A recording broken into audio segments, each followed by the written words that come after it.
waxaan leeyahay wasiirkeyga waa halka wasiir aan ku leeyahay dowladda Soomaaliya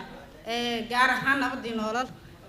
waxaan kaloo rabaa inaan halkaan hambalyo ugu diro bahda barnaamijka soo aawshay dhalinyarada daryeel iyo dhalinyarada kale ku caawisay inta dhaqaalaha gelisay asalaama waxaan kaloo aad iyo aad ugu tacsiyeynaa oo ka xumahay ciidanka qalabka sida guud ahaan gaar ahaan kuwa beesheeda ayoo nool la dugay ayoo dhintaa dadka la dugaa laakiin ayaga ayoo nool la dugay kadib markay waayeen xuquuqaadkoodii markay waayeen garab istaaga hooshooda dameerka waa la rabtaan ku shaqeysanaayeen wuxuu siyaadiyo cus aniga waa ka sii hooseeya aqoonteeda wax lagu yahay xoogeeya lagu yahay jeesh mala lii ogo laakiin ilaahay og waxaan ku faraxsanahay dadka inay qol ku faanaan laakiin aan qalin aan ku faano macal cabdirsaaq aadan british wuxuu mudnaa haddee cadaalad shaqeynaysa madaxweynaha Soomaaliya hadduu waayana wuxuu mudnaa wasiirka wasaaradda waxbarashada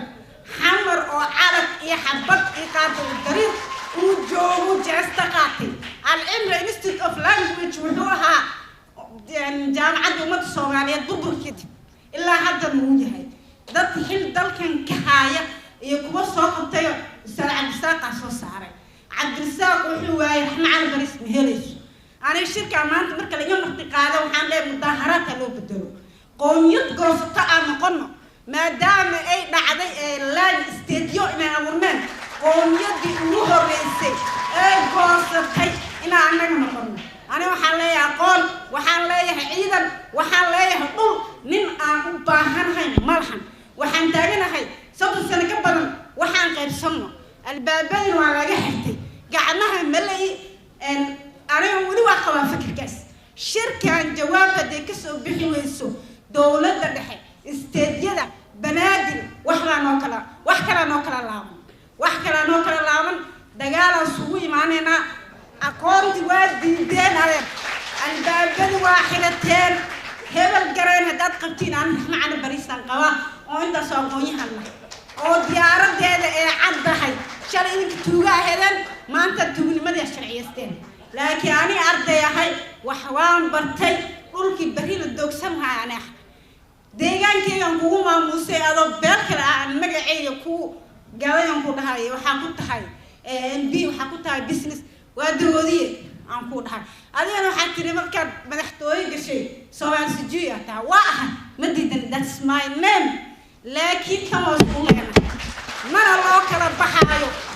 farmaajo hadday tahay hadday qeyrata xafiisyada adoo nool hal guduwaadeen adoo intay lagu duugi lahaa adoo nool oo hadlay hal gudu ninnaha ugu cabsan shaatigaga guri kasto xaqaaga yeelana doono saacada dekreetada sana soo saaray aan hal shaqeyso aan shaqeysana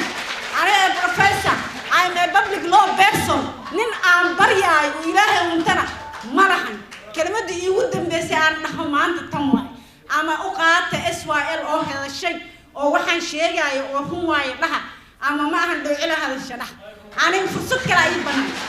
هذا إليك إلى الدور ويسين هذا إليك إلى الدور ويسين وحق في الرجال ويسين فرصة يبان لأن هيك عبوه لو كرسين كنا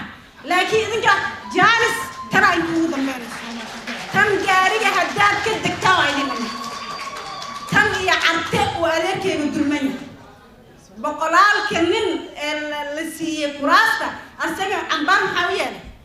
ilmahan ana macallin u noqdo maxaa waajibiga dhigay fardu aani fardu kifaaya shar fardu aani taagneed laakiin maanta anta fardu kifaaya wata hadda ay wax xirtaan farmaajo khayre oo mursal mujaahidad la xiraa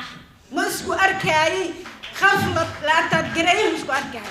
waana ku talagalay ilaa aniga fil Soomaaliya aan wax ka noqdana iyo Soomaaliya guud ahaan waa wada foodada hadda diidaan afka ma qaban kartaan wax fil Soomaaliya warqadii soo saarta labadaba soo saara hadda iyo dagaal cusub inta naga gaarin hal laga soo jawaabo umadaas meesha fadhido waxay qabaan fariinta diraan waa shirki saddexaad hebel kan baydhabo joogo erga u dirsananay halkaan ay fadhida argeli wax uu ka qabto ilaahay inta malaha براtika oo nabad ah waa soo bandhignay laakiin hadda dagaal aan loo balan oo cad oo cid aan u gambana aysan jirin ma maasintiin saxaafada salaanta waa ka ilaa waa maasintiin waxaan ka codsanaa saxaafadda khudbadeeda inaan editin la gelin aan la jarjarin sidaa lagu soo daa